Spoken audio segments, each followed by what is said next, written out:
Alors, cet après-midi, on va continuer nos échanges en évoquant notamment d'autres recherches en fait sur les effets du tritium. Et dès qu'on aura trouvé ta présentation, mais ça ne saurait tarder, on va donner la parole à Marie-Claude Grégoire.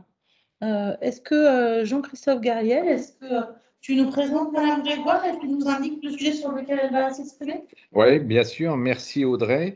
Donc, cette première présentation de cette dernière séquence sera sur le tritium et cancer, et on parlera des résultats des expérimentations menées par les Canadian Nuclear Laboratories. Elle sera donc faite par Madame Marie-Claude Grégoire, qui est directrice du département isotope, radiobiologie, et environnement au Canadian Nuclear Laboratories. Marie-Claude, vous avez la parole. Oui, bonjour, merci. Voilà, je m'appelle Marie-Claude Grégoire et je suis française. Je représente ici les laboratoires nucléaires canadiens. Cette présentation a été préparée par plusieurs personnes et Edward Azam est notre expert. Il est ici, il sait parler français, mais peut-être était un peu moins confiant de faire toute la présentation en français. D'ailleurs, j'admire la performance de Dimitri Klokov parce que je sais que ça n'est pas facile. Je voudrais aussi signaler qu'effectivement, les études que je vais présenter ont été menées pendant de nombreuses années sous la direction de Dimitri Klokov. Voilà, donc on peut passer. Est-ce que j'ai le contrôle des diapos? Je ne suis pas certaine. Vous pouvez le prendre si vous regardez en haut à gauche, en haut sur la gauche. Moi, en haut à gauche, je ne vois rien. Je vais prendre le contrôle, mais sinon, je vais les passer pour vous. Je veux bien que vous les passiez parce que je ne voudrais pas passer trop de temps sur les problèmes techniques et je ne vois rien en haut à gauche. OK, ici, je vais présenter donc la régulation canadienne, la recherche au CNL et nos axes de recherche plus précisément. Donc, certains résultats et ce que l'on fait en ce moment. Next slide. OK. Donc, les laboratoires nucléaires canadiens, Jock River, sont le centre majeur d'expertise en tritium au Canada. Donc, on a une installation qui est dédiée au tritium et dont le seuil est autorisé à 1 million de curie. On peut faire de la manipulation et de la distribution de tritium pur. Et on a pas mal d'activités de recherche et développement sur les mesures, l'utilisation, la séparation, le contrôle, le transport. Donc, en fait, on a un panel d'activités en tritium qui est beaucoup plus large que les effets biologiques. Mais les effets biologiques sont quand même investigués de manière intense, et ce depuis plusieurs décennies. Prochaine diapo. Donc, la régulation des émissions de tritium au Canada, elle est régulée par la Commission canadienne de sûreté nucléaire. Donc, en fait, cette commission régule les installations qui possèdent plus de 1 gigabecquerel de tritium. La CCSN utilise le principe de licence individuelle pour cette régulation, et spécialement les régulations des émissions potentielles dans l'environnement, et elle donne des limites absolues sur la quantité de tritium émis. Donc, ceci est implémenté à l'aide de limites opérationnelles dérivées pour le tritium dans l'air ou dans l'eau, et ces quantités sont basées sur les limites de décharge à des niveaux inférieurs ou égaux à la dose limite de 1 millisievert prescrite pour le public. Prochaine diapo. Merci. Donc, au Canada, la qualité de l'eau potable est sous la responsabilité première des provinces et des municipalités. Donc, les recommandations sont structurées afin de répondre aux besoins des diverses juridictions concernées. Ces recommandations peuvent servir de base aux provinces et territoires pour établir les d'autres niveaux maximum autorisés pour chaque radionucléide. Donc, puisque la qualité de l'eau est sous la responsabilité des provinces, celles-ci ont le choix d'adopter les recommandations dans leur totalité ou en partie. Elles peuvent aussi utiliser leurs critères. Donc, globalement, les recommandations établissent le niveau de référence du tritium dans l'eau potable à 7000 kilobecquerels par litre, à proximité des installations nucléaires. Diapo, voilà. Donc, après, les limites, si on compare aux limites internationales dans l'eau potable des autres pays membres, enfin, bon, on est bien inférieur à l'Australie. mais on est bien supérieur à l'Europe. Prochaine diapo. Cependant, en fait, malgré que les concentrations enfin la limite soit assez haute, les vraies concentrations, en fait, concentrations en réalité, sont beaucoup plus basses, que la limite. Elles sont en général inférieures au seuil de 100 becquerels par litre établi dans l'Union européenne. Prochaine diapo. OK, donc qu'est-ce qu'on a fait jusqu'à présent? On a regardé les effets des expositions au tritium et au cobalt-60, donc émission gamma, sur la durée de vie et la carcinogénèse chez les souris. Donc le premier objectif, c'était de déterminer la toxicité relative de l'exposition interne du corps entier au rayonnement bêta par l'ingestion d'autricier et comparer à l'exposition externe au rayonnement gamma à dose équivalente. Le deuxième objectif, c'est de comparer la toxicité de l'exposition interne due à l'ingestion de tritium libre comparée au tritium lié à des acides aminés à dose équivalente.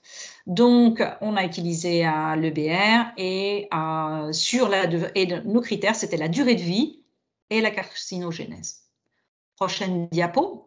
Donc, le dessin expérimental, nous avons utilisé, on a un dessin expérimental ici sur la durée de vie. Donc, on a regardé finalement après exposition quelle était la durée de vie des animaux. Donc, pour cela, nous avons utilisé 3600 souris femelles dont l'espérance de vie est en général 24 mois.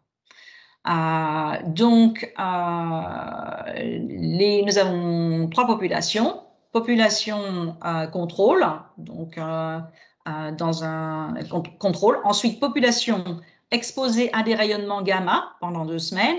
Population exposée à du tritium libre pendant la même durée de temps. Des concentrations, 4 concentrations ou expositions ont été investiguées. Vous les voyez là sur la diapo. Et donc, les points investigués sont la survivabilité, donc la durée de vie. Et il y a eu aussi une fois que les souris ont été décédées, nous avons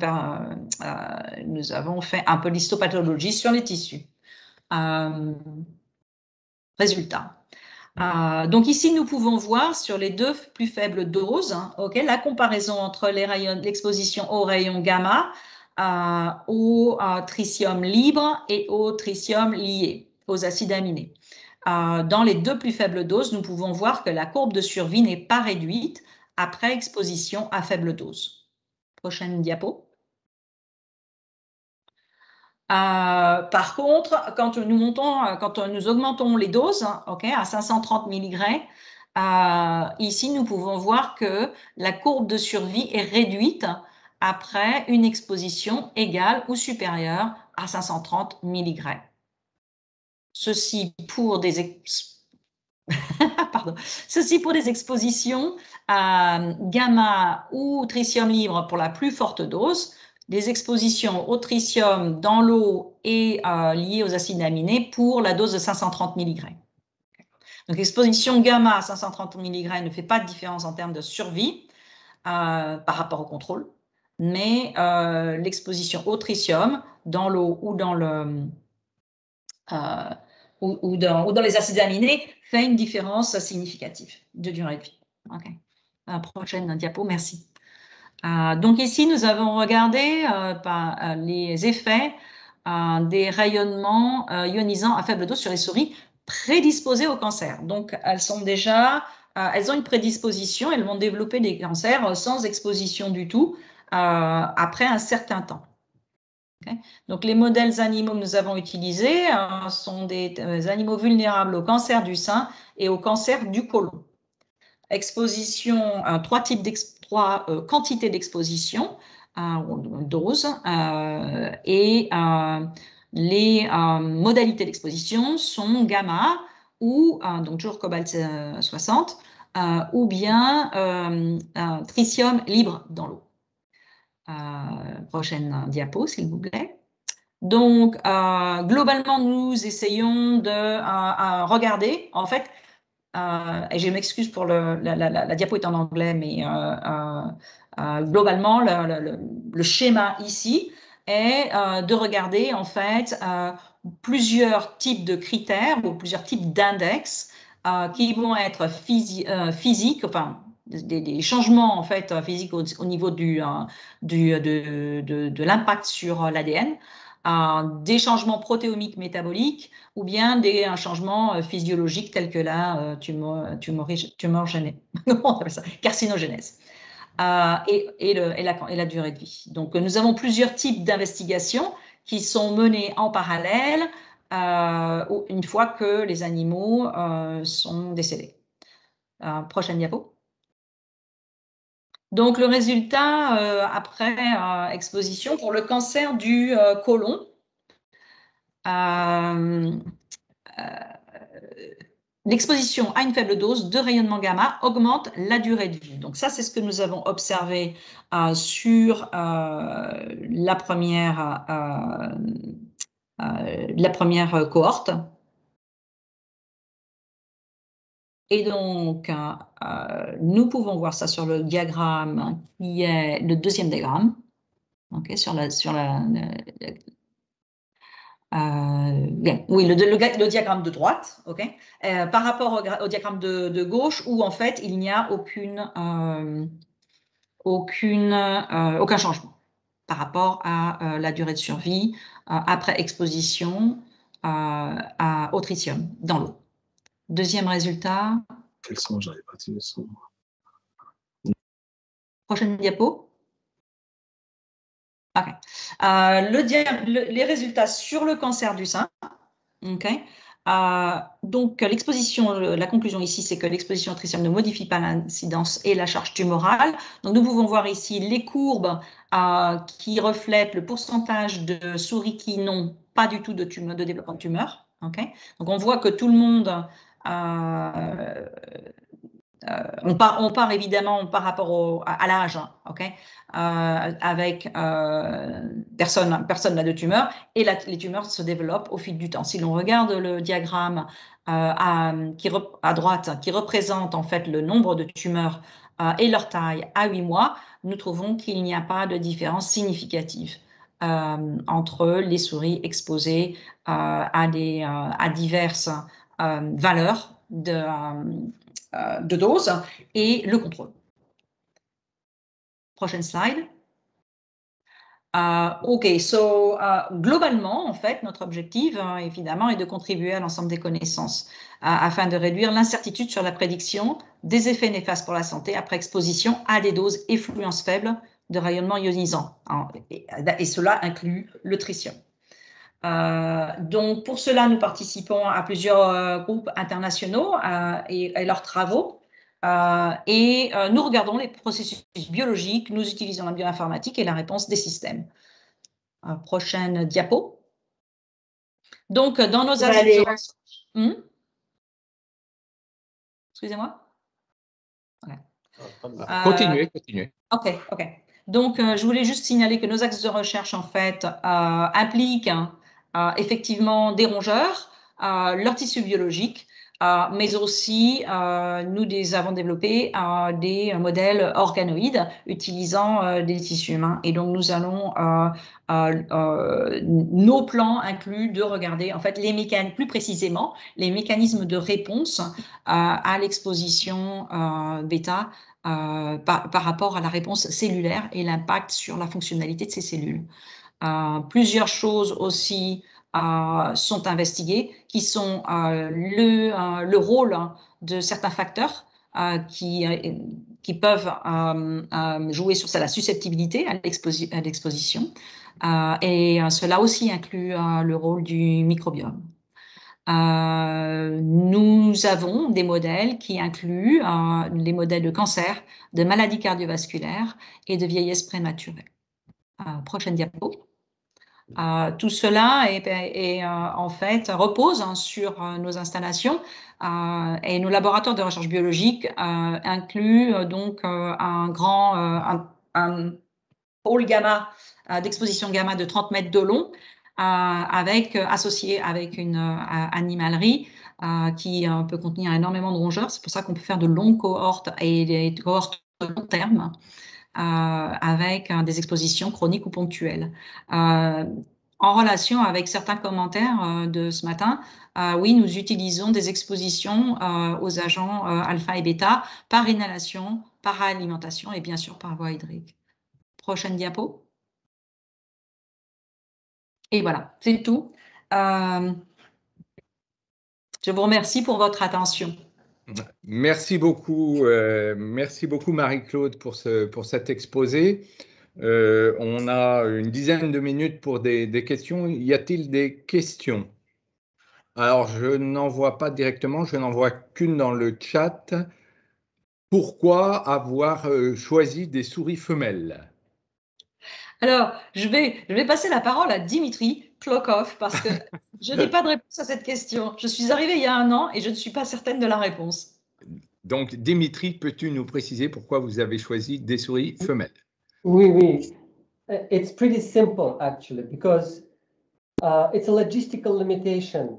When we house males in cages, we cannot house many males because they fight and they kill each other.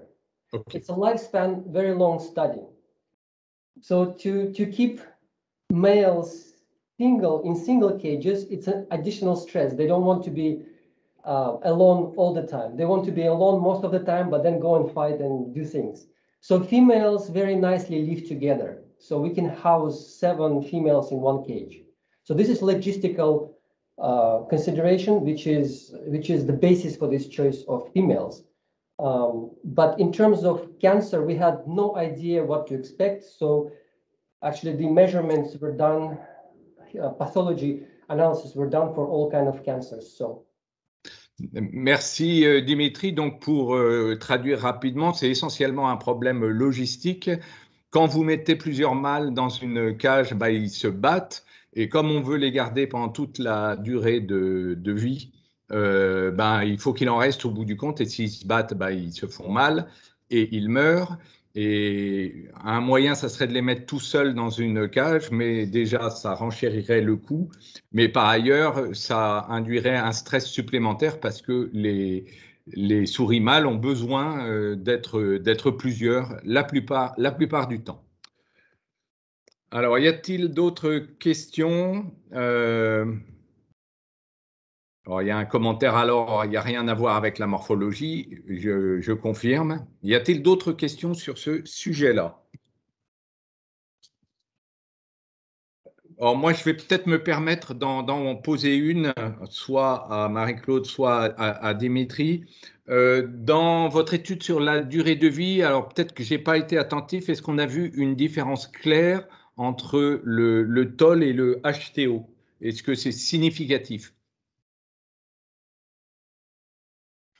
Il n'y a pas de différence claire pour l'instant. Nous continuons les investigations. Comme vous voyez, ce sont des études. En fait, l'étude de la durée de vie, notamment, a été complétée très récemment. Donc, nous n'avons pas tous les résultats. Nous anticipons des différences entre le tritium libre et le tritium lié au niveau de la tumeur, de la genèse des tumeurs. Mais nous n'avons pas les résultats finaux, donc je ne pouvais pas les présenter aujourd'hui. Comme a dit Dimitri, nous allons publier ces résultats sous probablement 6 mois, quelque chose comme ça. Et donc là, il y aura beaucoup plus de détails. Merci pour cette réponse. J'en profite aussi pour remercier CNL de nous livrer finalement des résultats en avant-première puisqu'ils ne sont pas encore publiés. Donc, merci beaucoup de cette avant-première. Mariette Gerber veut poser une question, c'est à vous.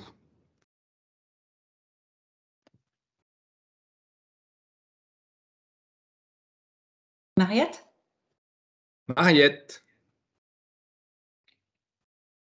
Voilà, j'ai eu la réponse en quelque sorte parce que je demandais s'il y avait des résultats sur les expérimentations par l'alimentation et les effets multigénérationnels de l'OBT.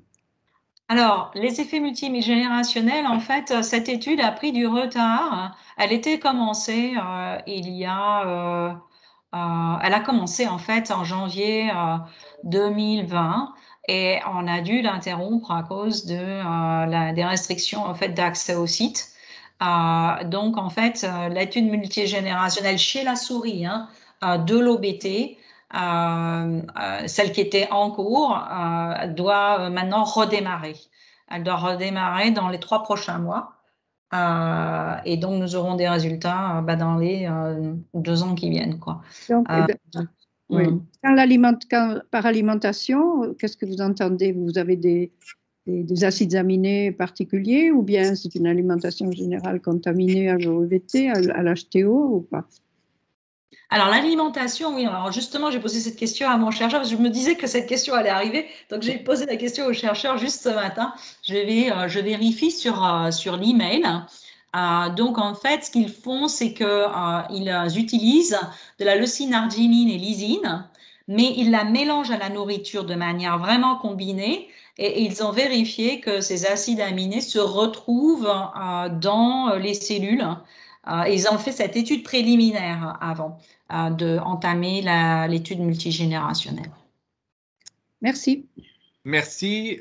Pierre Barbet veut poser une question. Pierre. Je m'interroge un peu sur le choix des modèles, des souches de souris qui présentent des hypersensibilités dans 2 types de cancers, cancer du sein, cancer du côlon. En fait, quand on a ces souches de souris, de fait, elles ont ces hypersensibilités parce qu'elles disposent déjà de défauts génétiques dans les mécanismes de réparation des lésions sur l'ADN.